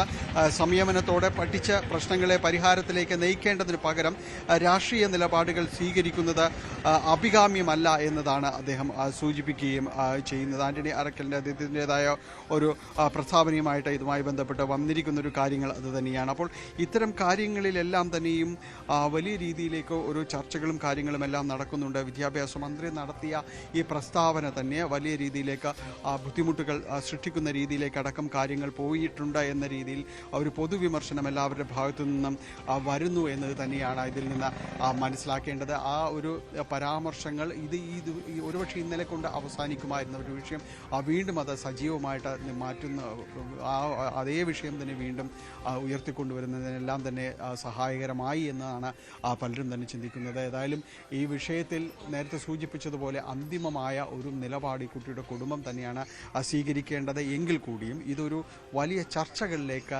തിരിച്ചുവിട്ടതിൻ്റെ ഒരു കാരണം ഒരുപക്ഷെ അത്തരം ഈ കഴിഞ്ഞ ദിവസങ്ങളിലുണ്ടായ പ്രസ്താവനകൾ തന്നെയായിരിക്കാം. അത് വലിയ രീതിയിലേക്ക് ഒരുപക്ഷെ ഈ വിഷയം ഇന്ന് ഇവിടെ കൊണ്ട് ഒരുപക്ഷെ ആ ഒരു കുടുംബത്തിൻ്റെ തീരുമാനത്തോടു കൂടി അവസാനിച്ചേക്കാം. പക്ഷേ ഒരു കാര്യം ഉറപ്പാണ്, ഇത് വരുന്ന നാളുകളിൽ വലിയ രീതിയിലേക്ക് ചർച്ച ചെയ്യപ്പെടുന്ന ഒരു രീതിയിലേക്ക് ഇത് മാറ്റപ്പെടുന്ന ചില രീതികളിലെ ഇടപെടലുകൾ അടക്കമുള്ള കാര്യങ്ങൾ ഉണ്ടാകുന്നുണ്ട്. നിലവിലെ സൂചനകളും അത് തന്നെയാണ്. കഴിഞ്ഞ ദിവസം നടത്തിയ പലരുമായുള്ള ഇടപെടലുകൾ ഉണ്ടായിരുന്നുവെന്ന് PTA പ്രസിഡന്റ് അടക്കം പറയുമ്പോൾ പോലും അത്തരം കാര്യങ്ങളെ ഗൗരവതരമായിട്ട് തന്നെ വിദ്യാഭ്യാസ സ്ഥാപനങ്ങൾ സമീപിക്കേണ്ടതുണ്ട്. ആര്യ, തീർച്ചയായും ഡാനി പോളാണ് കൊച്ചിയിൽ നിന്ന് നമുക്കൊപ്പം ചേർന്നത്. ഡാനി സൂചിപ്പിച്ചതുപോലെ തന്നെ എന്തായാലും ഈ ഘട്ടത്തിൽ ഈ വിവാദത്തിൽ ഇനി നിർണായകമായ തീരുമാനം വരേണ്ടത് അത് കുട്ടിയുടെ കുടുംബത്തിന്റെ ഭാഗത്തു നിന്നാണ്. അവരുടെ തീരുമാനമായിരിക്കാം ഒരുപക്ഷെ ഈ വിവാദത്തിന്റെ ഗതി ഇനി നിർണ്ണയിക്കാൻ പോകുന്നത്. മറ്റൊരു പ്രധാനപ്പെട്ട വാർത്തയിലേക്ക് കടന്നാൽ കോഴിക്കോട് പേരാമ്പ്രയിൽ പോലീസിന് നേരെ UDF പ്രവർത്തകർ എറിഞ്ഞത് നാടൻ ബോംബെന്ന് സംശയം. പോലീസ് നടത്തിയ പരിശോധനയിൽ വെടിമരുന്നിന്റെ ഗന്ധമുള്ള ചാക്ക് നൂലുകളും ഇരുമ്പ് ചീളുകളും സ്ഥലത്ത് നിന്ന് കണ്ടെത്തി. പോലീസിന് നേരെ സ്ഫോടക വസ്തു എറിയുന്ന ദൃശ്യം നേരത്തെ പുറത്തു വന്നിരുന്നു. സംഘർഷത്തിൽ 5 UDF പ്രവർത്തകരെ അറസ്റ്റ് ചെയ്തിരിക്കുന്നു. MS അനീഷ് കുമാർ കൂടുതൽ വിവരങ്ങളുമായി നമുക്കൊപ്പം ചേരുകയാണ്. അനീഷ്, ഈ വിഷയത്തിൽ ഇപ്പോൾ 5 UDF പ്രവർത്തകർ അറസ്റ്റിലായിരിക്കുന്ന സാഹചര്യമാണ്. മാത്രമല്ല, എറിഞ്ഞ സ്ഫോടക വസ്തു സംബന്ധിച്ച് കൂടുതൽ സ്ഥിരീകരണങ്ങളിലേക്കൊക്കെ കാര്യങ്ങൾ നീങ്ങുകയാണോ? നാടൻ ബോംബാണ് എറിഞ്ഞത് എന്ന സംശയം മാത്രമാണോ നിലനിൽക്കുന്നത്? അത് എത്രത്തോളം സ്ഥിരീകരിക്കുന്ന തരത്തിലേക്കുള്ള പരിശോധനകൾ നീളുന്നുണ്ട്?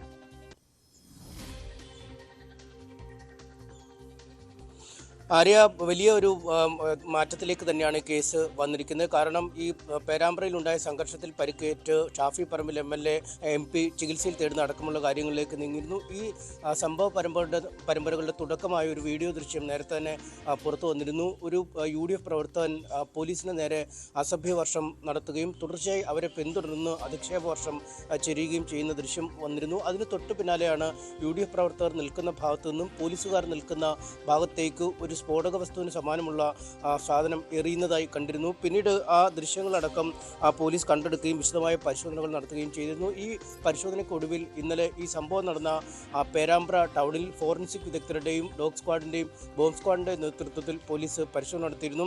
ഈ പരിശോധനയിലാണ് വെടിമരുന്ന് ഗന്ധമുള്ള ചാക്കുനൂലുകളും ഇരുമ്പ് ചീളുകളും സംഭവ സ്ഥലത്ത് നിന്നും ഒപ്പം കുപ്പിച്ചില്ലുകളും സംഭവ സ്ഥലത്ത് നിന്നും കണ്ടെത്തിയിട്ടുണ്ട്. അതായത് നാടൻ ബോംബ് നിർമ്മിക്കാൻ ഉപയോഗിക്കുന്ന വസ്തുവകകളാണ് ഇവയെന്ന് പോലീസ് പറയുന്നു. ഇവയുടെ വിശദമായ ഫോറൻസിക് പരിശോധനയ്ക്കായി ഇതിനകം അയച്ചിട്ടുണ്ട്. എന്തായാലും ലഭിച്ച വസ്തുക്കളുടെ കണക്ക് കൂട്ടിയാണ് ഇപ്പോൾ ഒരു നാടൻ ബോംബായിരിക്കാം എന്നൊരു നിഗമനത്തിലേക്ക് പോലീസ് എത്തിയിരിക്കുന്നത്. നേരത്തെ ദൃശ്യങ്ങളിൽ വളരെ പ്രകടമായി തന്നെ കാണാമായിരുന്നു ഈ UDF പ്രവർത്തകർ നിൽക്കുന്ന സ്ഥലത്തു നിന്നും എറിയുകയും പോലീസുകാർ നിൽക്കുന്ന സ്ഥലത്ത് പോയി ഈ സ്ഫോടക വസ്തു പൊട്ടുകയും ചെയ്തത്. എന്തായാലും വളരെ മണിക്കൂറുകളായി പ്രകോപനം ഉണ്ടായിരുന്ന അല്ലെങ്കിൽ സംഘർഷ സാധ്യത നിലനിന്നിരുന്ന ഒരു സ്ഥലത്ത് ഈ പോലീസുകാരുടെ ഭാഗത്തു നിന്നും പ്രതികരണം ഉണ്ടായത് ഇതിനു ശേഷമാണ് എന്നാണ് പോലീസ് പറയുന്നത്. കാരണം അതുവരെ ഈ പ്രവർത്തകരെ നിയന്ത്രിച്ച് അല്ലെങ്കിൽ മറ്റ് ഇടതുപക്ഷം നിൽക്കുന്ന ഭാഗത്തേക്ക് ഒന്നും പോകാതെ തടുത്ത് നിർത്തുകയായിരുന്നു പോലീസ് ചെയ്തത്. പലവട്ടം പോലീസും പ്രവർത്തകരും തമ്മിൽ ഒന്നും തള്ളുമൊക്കെ ഉണ്ടാവുകയും ചെയ്തിരുന്നു. എന്നാൽ ഒരു പ്രകോപനത്തിലേക്ക് പോലീസും തിരിഞ്ഞത് ഈ സ്ഫോടക വസ്തു എറിഞ്ഞതിന് ശേഷമാണ് എന്നാണ് പോലീസിന്റെ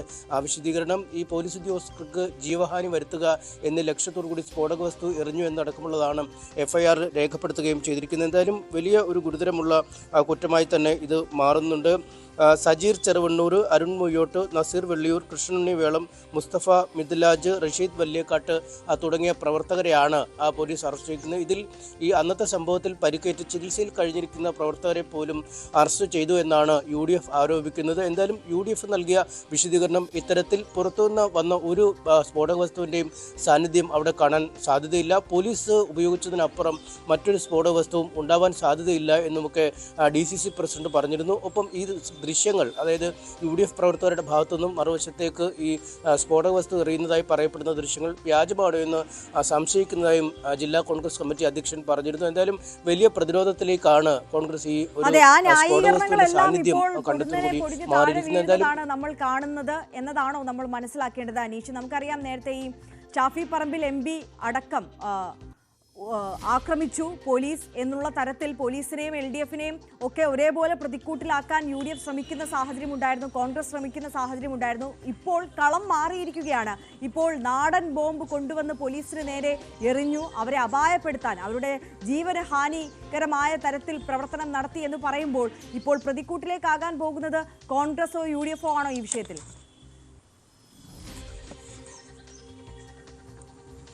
തീർച്ചയായും LDF ഒക്കെ ഇതൊരു ആയുധമായി എടുക്കുമെന്ന് നമുക്ക് ഉറപ്പാണ്. കാരണം അങ്ങേയറ്റം പ്രകോപനം സൃഷ്ടിക്കുകയായിരുന്നു ആ മാർച്ചിന്റെ ലക്ഷ്യമെന്ന് നേരത്തെ തന്നെ ആരോപണം ഉയർന്നിരുന്നു. പോലീസുകാർക്കെതിരെ നിരന്തരം അസഭ്യവർഷം ചൊരിയുകയും അവരെ പേരെടുത്ത് വിളിച്ച് ആക്ഷേപിക്കുകയും ചെയ്യുന്ന രീതി ഏറെ നേരത്തോളം അവിടെ നിലനിന്നിരുന്നു.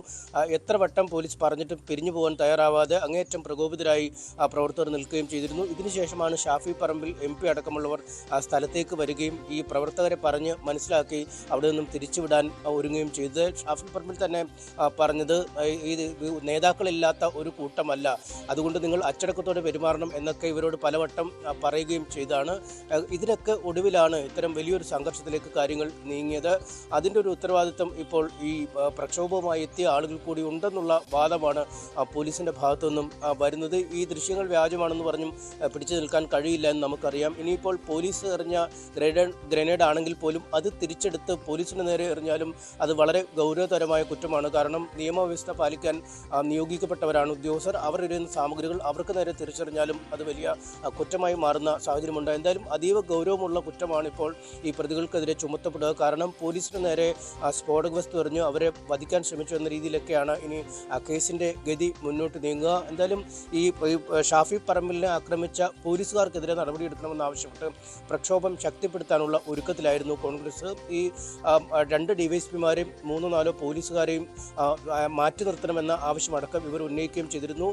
അത് ചെയ്തില്ലെങ്കിൽ റൂറൽ എസ് പിയുടെ വീടിന് മുന്നിൽ 4 ദിവസത്തിനുള്ളിൽ ഉപരോധ സമരം നടത്തുമെന്ന് പോലും പ്രഖ്യാപിച്ചതാണ്. ഇതിനിടയിലാണ് ഇപ്പോൾ ഈ കേസുമായി ബന്ധപ്പെട്ട ഒരു അപ്രതീക്ഷിത വഴിത്തിരിവുണ്ടാവുകയും സ്ഫോടക വസ്തുക്കളുടെ സാന്നിധ്യം സ്ഥലത്തുനിന്ന് കണ്ടെത്തുകയും നിരവധി UDF പ്രവർത്തകരെ കസ്റ്റഡിയിലെടുക്കുകയും ചെയ്തിരിക്കുന്നത്. എന്തായാലും 10:30 DCC പ്രസിഡന്റ് K പ്രവീൺകുമാർ മാധ്യമങ്ങളെ കണ്ട് പുതിയ സാഹചര്യത്തിൽ മാറിയ സാഹചര്യത്തിൽ പാർട്ടിക്ക് എന്താണ് പറയാനുള്ളതെന്ന് പറയുകയും ചെയ്യും.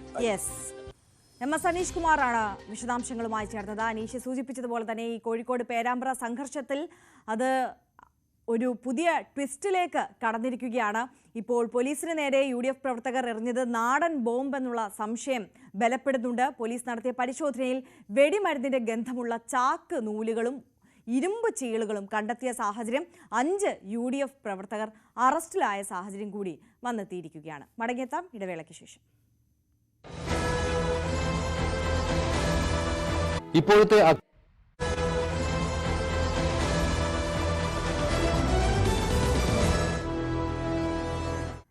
വാർത്തകളിലേക്ക്. അബിൻ വർക്കിക്ക് യൂത്ത് കോൺഗ്രസ് അധ്യക്ഷ പദവി നിഷേധിച്ചതിനെതിരെ കോൺഗ്രസ് ദേശീയ നേതൃത്വത്തെ പരാതി അറിയിച്ച ഐ ഗ്രൂപ്പ്. സംഘടനയിൽ രാഹുൽ ഗാന്ധി തുടക്കമിട്ട ജനാധിപത്യ തെരഞ്ഞെടുപ്പ് പ്രക്രിയ അട്ടിമറിക്കപ്പെട്ടെന്നാണ് ആക്ഷേപം. അതേസമയം സാമുദായിക സമവാക്യങ്ങൾ മാത്രം പരിഗണിച്ചല്ല അബിന് അധ്യക്ഷ പദവി നിഷേധിക്കപ്പെട്ടതെന്നും രമേശ് ചെന്നിത്തലയുടെ നോമിനി ആയതാണ് തിരിച്ചടിയായി മാറിയതെന്നുമുള്ള വിലയിരുത്തലിലാണ് ഒരു വിഭാഗം നേതാക്കൾ. പ്രതീക്ഷിച്ച പരിഗണന ലഭിക്കാതിരുന്ന KM അഭിജിത്തും ദേശീയ നേതൃത്വത്തെ വിയോജിപ്പറിയിക്കും എന്നാണ് സൂചന. ഡാൻ കുര്യൻ നമുക്കൊപ്പം അല്പസമയത്തിനകം കൂടുതൽ വിവരങ്ങളുമായി ചേരും. ഡാനിലേക്ക്. ഡാൻ, ഇതിപ്പോൾ എന്താണ് സംസ്ഥാന കോൺഗ്രസിനുള്ളിൽ സംഭവിക്കുന്നത്? ഈ അബിന്റെ വിഷയം പുറത്തു വന്നതോടുകൂടി ഗ്രൂപ്പ് സമവാക്യങ്ങളെല്ലാം പൊളിച്ചെഴുതപ്പെടുന്നു എന്നതാണോ മനസ്സിലാക്കേണ്ടത്? അതിനപ്പുറം ഈ സാമുദായിക സമവാക്യങ്ങളല്ല, മറിച്ച് ചെന്നിത്തലയുടെ നോമിനി ആയതാണ് അബിൻ വർക്കിക്ക് വില്ലനായി മാറിയത് അല്ലെങ്കിൽ തിരിച്ചടിയായത് എന്നുണ്ടെങ്കിൽ ചെന്നിത്തല പാർട്ടിക്കുള്ളിൽ അപ്രസക്തനാകുന്നു എന്നുള്ള ഒരു വ്യാഖ്യാനം കൂടി വരുന്നുണ്ടോ?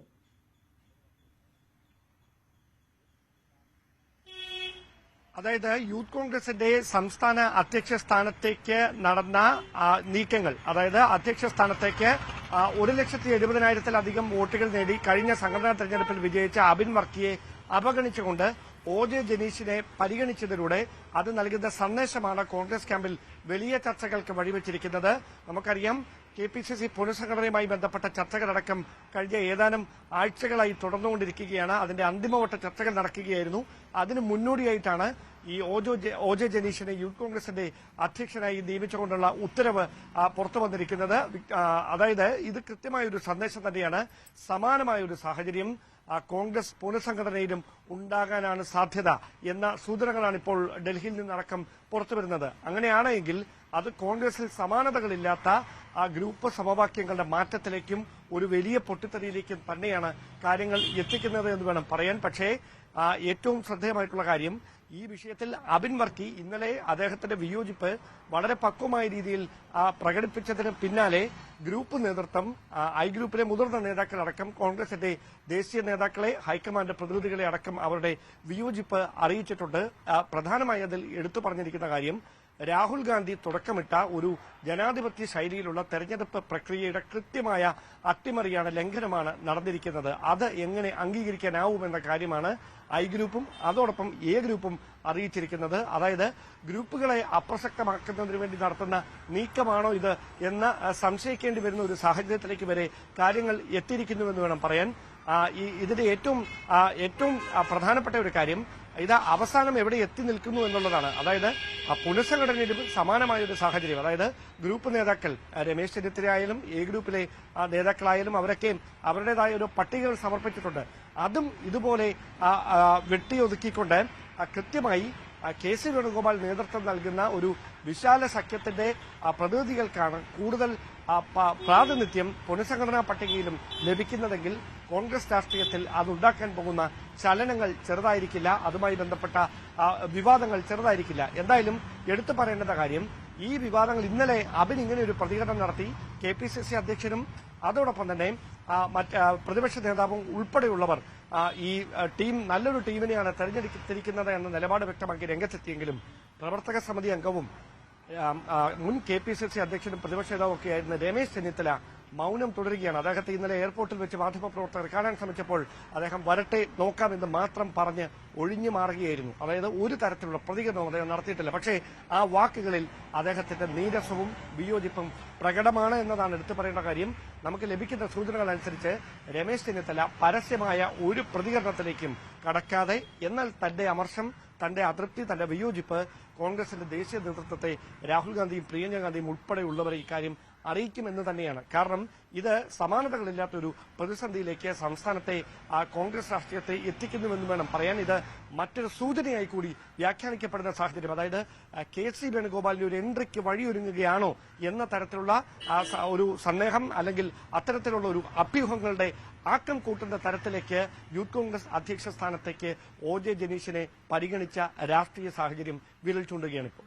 യെസ്, അപ്പോൾ ഡാൻ ഇപ്പോൾ സൂചിപ്പിച്ചതുപോലെ തന്നെ അങ്ങനെ KCയുടെ ഒരു കളം നിറയിലേക്ക് കാര്യങ്ങൾ നീങ്ങുകയാണെങ്കിൽ ഐ ഗ്രൂപ്പ് പൂർണ്ണമായും അപ്രസക്തമാകുന്നു എന്ന തരത്തിലേക്ക് കാര്യങ്ങൾ നീങ്ങുകയാണെങ്കിൽ ഇപ്പോൾ മാധ്യമങ്ങളോട് മൗനം തുടർന്നു അല്ലെങ്കിൽ മൗനം പാലിച്ചു ചെന്നിത്തലയെങ്കിലും ഈ വിഷയത്തിൽ മിണ്ടാതിരിക്കാനോ പ്രതികരിക്കാതിരിക്കാനോ അദ്ദേഹത്തിന് കഴിയില്ല. ഒരുപക്ഷെ വരും ദിവസങ്ങളിൽ പരസ്യ പ്രതികരണം ഉണ്ടായേക്കാം എന്ന് തന്നെ പ്രതീക്ഷിക്കുന്നു. കാത്തിരിക്കുന്നത് ഇപ്പോൾ ഹൈക്കമാൻഡിന്റെ നിലപാടിന് വേണ്ടി മാത്രമാണ് എന്ന് കരുതേണ്ടി വരും. അങ്ങനെയെങ്കിൽ ഈ ഹൈക്കമാൻഡ് ഈ വിഷയത്തിൽ ഏത് തരത്തിൽ ഇടപെടൽ നടത്തും എന്നത് പ്രധാനമാണ്. ഏത് തരത്തിൽ നടത്തും എന്നുള്ളതാണ് ഈ നേതാക്കളുടെ ഒരു വിലയിരുത്തൽ വരുന്നത്. അങ്ങനെ എന്തെങ്കിലും സൂചന നമുക്ക് ലഭ്യമാണോ ഡാൻ? അതായത് അബിൻ മാധ്യമങ്ങളെ കണ്ടപ്പോൾ വ്യക്തമാക്കിയ അദ്ദേഹത്തിന്റെ നിലപാടിൽ ഒരു വാചകമാണ് ഏറ്റവും അധികം വലിയ തരത്തിൽ ഇടത് രാഷ്ട്രീയ കേന്ദ്രങ്ങളടക്കം യുവജന സംഘടനടക്കം സൈബർ ഇടങ്ങളിലൂടെ വലിയ തരത്തിൽ ചർച്ചയാക്കി മാറ്റുന്നത്. ഞാൻ ക്രിസ്ത്യാനിയായി പോയതാണോ പറ്റിയ തെറ്റ് എന്ന് അബിൻ നടത്തിയ ഒരു പരാമർശം അടർത്തിയെടുത്തുകൊണ്ട് അത് വലിയ തരത്തിൽ ചർച്ചയാക്കി മാറ്റിയിരിക്കുകയാണ് സമൂഹ മാധ്യമങ്ങളിലടക്കം. അതായത് അതിനെ കൃത്യമായൊരു വൈകാരിക തലത്തിലേക്ക് ഉപയോഗിക്കുന്ന ഒരു സാഹചര്യം ഉരുത്തിരിഞ്ഞിരിക്കുന്നു എന്നതാണ് എടുത്തു പറയേണ്ട കാര്യം. പ്രധാനമായി അബിൻ വർക്കിയെ യൂത്ത് കോൺഗ്രസിന്റെ അധ്യക്ഷ സ്ഥാനത്തേക്ക് പരിഗണിക്കുന്നതിന് വെല്ലുവിളിയായി മാറിയത് യഥാർത്ഥത്തിൽ ഈ സാമുദായിക സമവാക്യങ്ങൾ തന്നെയാണ് എന്ന് പറയാതിരിക്കാൻ കഴിയില്ല. കാരണം അതായത് ഈ KSUവിന്റെയും KPCCയുടെയും തലപ്പത്ത് അധ്യക്ഷ സ്ഥാനങ്ങളിൽ ഇരിക്കുന്നവർ ക്രൈസ്തവ ന്യൂനപക്ഷത്തിന്റെ പ്രതിനിധികളാണ് എന്നിരിക്കെ യൂത്ത് കോൺഗ്രസിന്റെ അധ്യക്ഷ പദവിയിലേക്ക് കൂടി ക്രൈസ്തവ സഭയുടെ പ്രതിനിധിയായ അബിൻ വർക്കിയെ ഉൾപ്പെടുത്തിയാൽ അത് സാമുദായിക സമവാക്യങ്ങൾ, പാർട്ടിയിലെ സാമുദായിക സമവാക്യങ്ങൾക്ക് തിരിച്ചടിയായി മാറും എന്ന ഒരു പ്രതീതി സൃഷ്ടിച്ചെടുക്കാൻ മറുചേരിക്ക് കഴിഞ്ഞിരുന്നു. അതാണ് അബിന്റെ സാധ്യതകൾ ഇല്ലാതാക്കുന്നതിൽ നിർണായകമായ പങ്കുവഹിച്ച ഒരു കാര്യം. രണ്ടാമത്തെ കാര്യം, അബിൻ വർക്കി ആരുടെ നോമിനിയായിരുന്നു എന്നതാണ്. അബിൻ വർക്കി കൃത്യമായി ഐ ഗ്രൂപ്പിനെ നയിക്കുന്ന രമേശ് ചെന്നിത്തലയുടെ നോമിനിയായാണ് ഈ തെരഞ്ഞെടുപ്പിന്റെ തുടക്കത്തിൽ മത്സരിച്ചത്. അദ്ദേഹം ഈ പ്രതിസന്ധികൾക്കിടയിലും രമേശ് ചെന്നിത്തലയ്ക്ക് ഒപ്പം തന്നെ നിലയുറപ്പിച്ച വ്യക്തിയാണ്. അത് തന്നെയാണ് അദ്ദേഹത്തിന്റെ അധ്യക്ഷ സ്ഥാനലബ്ധിക്ക് വിലങ്ങുതടിയായി മാറിയ രണ്ടാമത്തെ കാര്യം. അതായത് അബിൻ വർക്കിയിലൂടെ രമേശ് ചെന്നിത്തലയ്ക്ക് ഒരു കൊട്ടുകൊടുക്കുക അല്ലെങ്കിൽ ഒരു സന്ദേശം കൊടുക്കുക എന്ന ഒരു നിർണായകമായ നീക്കം കൂടി ദേശീയ നേതൃത്വത്തിന്റെ ഭാഗത്തുനിന്ന് ഉണ്ടായോ എന്ന് സംശയിക്കേണ്ടി വരും നിലവിലെ സാഹചര്യത്തിൽ. കാരണം നമുക്കറിയാം, നിയമസഭാ തെരഞ്ഞെടുപ്പ് അടുത്തു വരികയാണ്. രമേശ് ചെന്നിത്തല ഉൾപ്പെടെ വലിയ പ്രതീക്ഷയിൽ നിയമസഭാ തെരഞ്ഞെടുപ്പിന് ഒരുങ്ങുന്ന സാഹചര്യം ഉണ്ടായിരുന്നു. അതിനിടയിലാണ് ഇങ്ങനെ ഒരു നീക്കം ദേശീയ നേതൃത്വത്തിന്റെ ഭാഗത്തുനിന്ന് ഉണ്ടായിരിക്കുന്നത്. അങ്ങനെയെങ്കിൽ ഇതൊരു കൃത്യമായ സന്ദേശമായി തന്നെ വ്യാഖ്യാനിക്കപ്പെടും. ഈ ചിത്രം വ്യക്തമാകണമെങ്കിൽ ഏതാനും ദിവസങ്ങൾക്കകം പുറത്തിറങ്ങാനിരിക്കുന്ന KPCCയുടെ പുനഃസംഘടനാ പട്ടികയിൽ ഏത് നേതാവിന്റെ പ്രതിനിധികൾക്കാണ് പ്രാതിനിധ്യം കൂടുതൽ നൽകിയിരിക്കുന്നത്, ഏത് നേതാവിനെ പിന്തുണയ്ക്കുന്നവർക്കാണ് കൂടുതൽ പ്രാതിനിധ്യം നൽകിയിരിക്കുന്നത്, അവിടേക്ക് ചായുകയാണ് കോൺഗ്രസ് രാഷ്ട്രീയമെന്ന് ഉറപ്പിച്ച് പറയാം. അത് മറ്റാരുമല്ല, KC വേണുഗോപാലിനെ അനുകൂലിക്കുന്ന വലിയൊരു നിര പുനഃസംഘടനാ പട്ടികയിൽ ഇടം പിടിക്കുന്ന ഒരു സാഹചര്യം ഉണ്ടായാൽ നമുക്കറിയാം സമാനതകളില്ലാത്ത ഒരു പ്രതിസന്ധി ഗ്രൂപ്പ് നേതാക്കന്മാർക്ക് നേരിടേണ്ടി വരും. അങ്ങനെയാണെങ്കിൽ AI ഗ്രൂപ്പുകളെ മുഴുവൻ അപ്രസക്തമാക്കിക്കൊണ്ട് KC വേണുഗോപാലിന്റെ നേരിട്ടുള്ള നിയന്ത്രണത്തിലേക്ക് സംസ്ഥാനത്തെ കോൺഗ്രസ് രാഷ്ട്രീയം വഴിമാറുന്ന ഒരു അസാധാരണമായ രാഷ്ട്രീയ സാഹചര്യത്തിന്റെ കൂടിയാകും നിലവിലെ ഈ നീക്കങ്ങൾ വഴി തുറക്കുക. യെസ്, തീർച്ചയായും. ഡാൻ കുര്യനാണ് വിശദാംശങ്ങളുമായി നമുക്കൊപ്പം ചേർന്നത്. ആലപ്പുഴയിൽ 27-കാരി ആത്മഹത്യ ചെയ്ത സംഭവത്തിൽ ഗുരുതരമായ ആരോപണങ്ങളുമായി അന്ധരായ മാതാപിതാക്കൾ തങ്ങളുടെ കാഴ്ച പരിമിതി പറഞ്ഞ് രേഷ്മയെ ഭർത്താവും കുടുംബവും നിരന്തരം അപമാനിച്ചു. സ്ത്രീധനം ചോദിച്ച് പീഡിപ്പിച്ചതിനെ തുടർന്നാണ് കലവൂർ തകടി വെളിയിൽ രേഷ്മ മരിച്ചതെന്നാണ് കുടുംബത്തിന്റെ ആരോപണം. പോലീസ് കേസെടുത്തതോടെ ഭർത്താവ് ഡിബിനും കുടുംബവും 3 വയസ്സുകാരിയായ പേരക്കുട്ടിയെയും കൊണ്ട് കടന്നതായി രേഷ്മയുടെ പിതാവ് ജയരാജ് പറയുന്നു.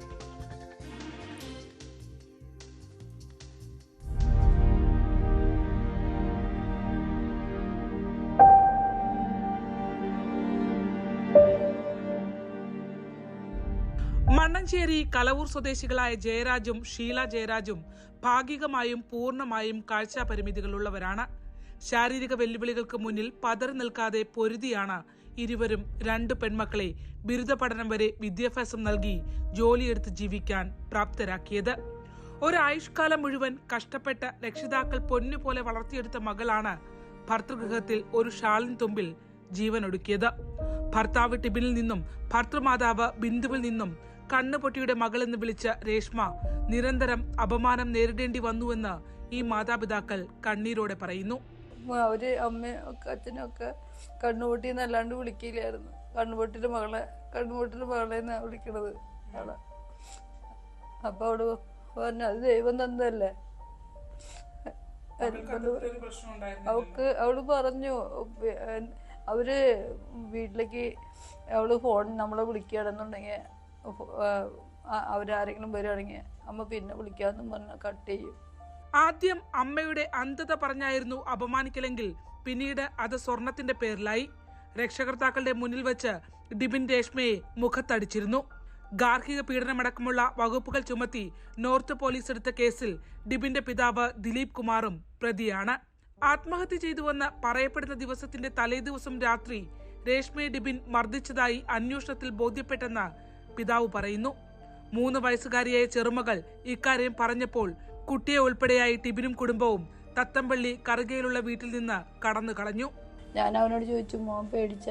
ഞാൻ പേടിച്ചില്ല, പക്ഷെ ദശ കരഞ്ഞു, ദശയ്ക്ക് പേടിയായി പോയി എന്ന് പറഞ്ഞു. ദശ ഇളയ കുട്ടി അവൾക്ക് പേടിയായി പോയി എന്ന് പറഞ്ഞു.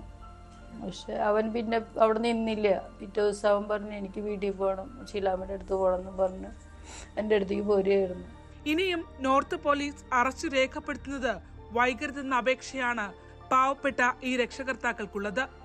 ഞങ്ങളെപ്പോലുള്ള ദാരിദ്ര്യതയ്ക്കും താഴെയുള്ള പെൻഷൻ ആശ്രയിച്ച് കഴിയുന്നവരാണ് ഞങ്ങൾ. അങ്ങനെയുള്ള ഞങ്ങൾക്ക് ആ പിള്ളേരെ അത്രയും രീതിയിൽ അയക്കുമ്പോൾ അങ്ങനെയുള്ളൊരവസ്ഥ ഒരു രക്ഷകർത്താക്കൾക്കും അങ്ങനെ ഉണ്ടാവരുത്. ഏതായാലും സംഭവിക്കാനുള്ളത് സംഭവിച്ചു. ഞങ്ങൾക്ക് പോകാനുള്ള ഞങ്ങളുടെ മോൾ പോയി.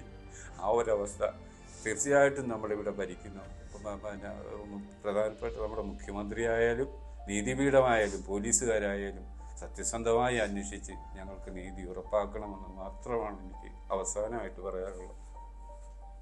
കാഴ്ച പരിമിതിയുള്ള ഷീലയും ജയരാജും വളരെ കഷ്ടപ്പെട്ടാണ് 2 പെൺമക്കളെ വളർത്തിയത്.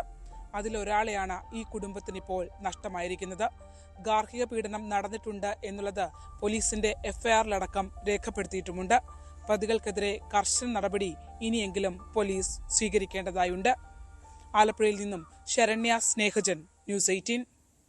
ശരണ്യ സ്നേഹജൻ തന്നെ കൂടുതൽ വിവരങ്ങളുമായി നമുക്കൊപ്പം ചേരുകയാണ്. ശരണ്യ, നമ്മുടെ നാട്ടിൽ, നമ്മുടെ സംസ്ഥാനത്ത് ഈ ഗാർഹിക പീഡനം, സ്ത്രീധന പീഡനം, അതുമൂലമുണ്ടാകുന്ന കൊലപാതകങ്ങളും അതിനപ്പുറം പെൺകുട്ടികൾ സ്വയമേ ആത്മഹത്യ ചെയ്യുന്ന സംഭവങ്ങളുമൊക്കെ ആശങ്കപ്പെടുത്തുന്ന തരത്തിൽ നിരന്തരം വർദ്ധിച്ചു വരികയാണ്.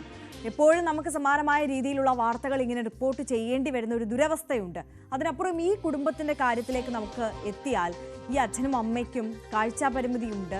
അവർക്ക് ഈ വിഷയങ്ങൾ നടക്കുന്ന സമയത്ത്, മകളുടെ ജീവിതത്തിൽ ഒരു പ്രതിസന്ധി നടക്കുന്ന സമയത്താണെങ്കിൽ പോലും നിലപാടെടുക്കുന്നതിലും ഒപ്പം നിൽക്കുന്നതിലും വലിയ ബുദ്ധിമുട്ടുണ്ടായിരുന്നു, പരിമിതികൾ ഉണ്ടായിരുന്നു, വെല്ലുവിളി ഉണ്ടായിരുന്നു. ഇനിയിപ്പോൾ മരണപ്പെട്ട മകൾക്ക് വേണ്ടി നീതിക്കായി ഇറങ്ങിത്തിരിക്കണമെങ്കിലും സാധാരണ മറ്റ് അച്ഛനമ്മമാരെ പോലെ അല്ല ഇവരുടെ അവസ്ഥ എന്നുള്ളതാണ് ഏറെ ദുഃഖകരം.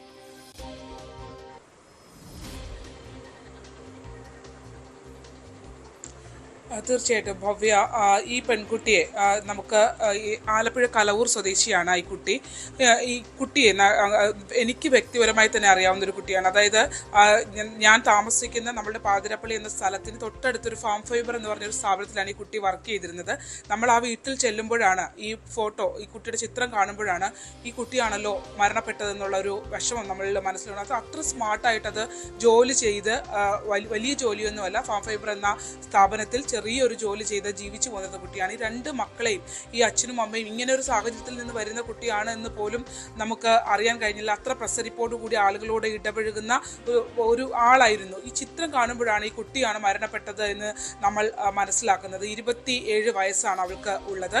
രേഷ്മ, ഈ മരണം സംഭവിക്കുന്നത് കഴിഞ്ഞ മാസമാണ്. അതായത് സെപ്റ്റംബർ 17-ാം തീയതിയാണ് രേഷ്മയെ വീടിൻ്റെ രാവിലത്തെ 8 മണിയോടുകൂടിയാണ് വീട്ടുകാരെ, ഈ നമ്മൾ കണ്ട ജയരാജും ഷീലയും, അവർക്ക് 2 പേർക്കും കാഴ്ച പരിമിതിയുള്ളതാണ്. ജയരാജിന് വളരെ നേരിയ തോതിലൊന്ന് കാഴ്ച കാണാം, പക്ഷേ ഷീലയെ സംബന്ധിച്ചിടത്തോളം പൂർണ്ണമായി കാണാൻ കഴിയാത്ത ആളാണ് എന്നുള്ളതാണ്. ഇവർ 2 പേരും വളരെയധികം ഫൈറ്റ് ചെയ്താണ് അവർ ആ മക്കളെ വളർത്തി കൊണ്ടുവന്നത്. 2 പെൺമക്കളായിരുന്നു. 2 പെൺമക്കൾക്കും ബിരുദം വരെയുള്ള വിദ്യാഭ്യാസം നൽകി. ജയരാജ് ബ്രെയിൻ ലിപിയിലൂടെ തന്നെ ബിരുദം നേടിയ, മലയാളത്തിൽ ബിരുദം നേടിയ ഒരാൾ കൂടിയാണ്. അപ്പോൾ അവരത്രയും സ്ട്രഗിൾ ചെയ്തും കഷ്ടപ്പെട്ടും മക്കളെ മികച്ച വിദ്യാഭ്യാസം നൽകി വളർത്തി എടുത്ത് കൊണ്ടുവന്ന ആളുകളാണ് അവർ. ഈ അമ്മയും അച്ഛനും പറഞ്ഞ ഏറ്റവും സങ്കടകരമായ കാര്യമെന്ന് പറയുന്നത്, രേഷ്മ കല്യാണം കഴിച്ച് കൊണ്ടുപോയി, ഡിബിൻ വിവാഹം കഴിച്ച് കൊണ്ടുപോയതിനു ശേഷം പിന്നീട് ആ വീട്ടിൽ ആ പെൺകുട്ടി നേരിടേണ്ടി വന്നത് കണ്ണുപൊട്ടിയുടെ മകൾ എന്ന് വിളിച്ചുള്ള നിരന്തര ആക്ഷേപങ്ങളായിരുന്നു എന്നുള്ളതാണ്.